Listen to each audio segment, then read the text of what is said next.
We're going to talk about the equations of circles worksheet, do some examples off of there.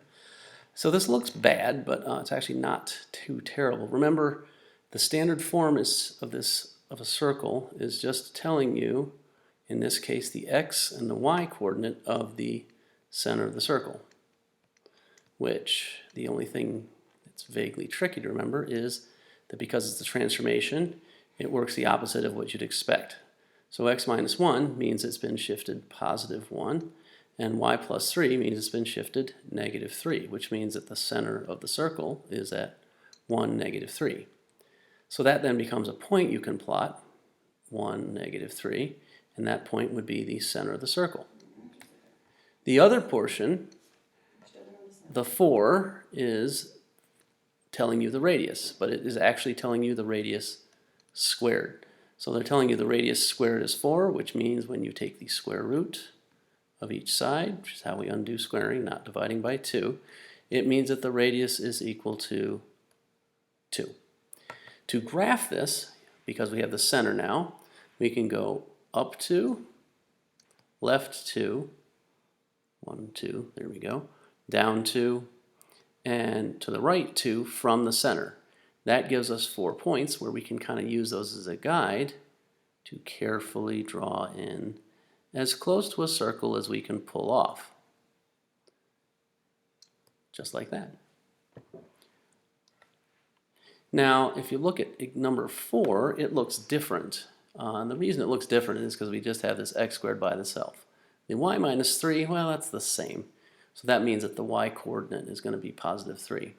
So when you're looking at that x squared, think of that like x minus 0 squared. Be the same thing, wouldn't it? So what that means is they're telling you the center is simply at 0, 3. 0 can be neither positive nor negative, so because there's nothing being added or subtracted, 0. Y minus 3 becomes the opposite, positive 3. So that would mean we go 0, but then up 3, and that is where the center of the circle is. Now the radius is a little bit trickier. In this case, the radius squared is equal to 14, which means you do what? Well, you take the square root. The square root of 14, unfortunately 14 is not a perfect square, so when you do that, you get this fun decimal right around 3.74.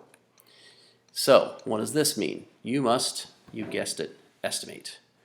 So that would mean you simply start here and you go up 1, 2, 3, and about 3/4, so maybe right around there.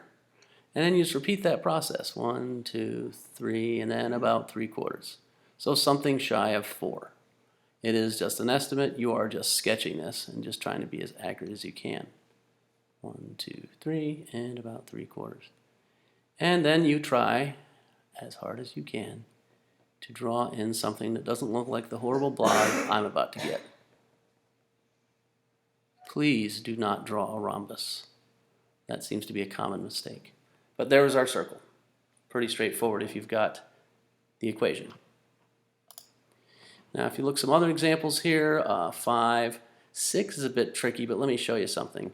They're all negative, right? Is that the same as them all being positive? In other words, could you multiply this whole thing by negative 1? Well, you could, which means you'd have a positive 9, and you'd have a positive x squared and a positive y squared. So that means what? Well, this thing is centered. X and y haven't been shifted, so the center is at 0, 0. And the radius is equal to, well, the square root of 9 is 3. So pretty straightforward in the end.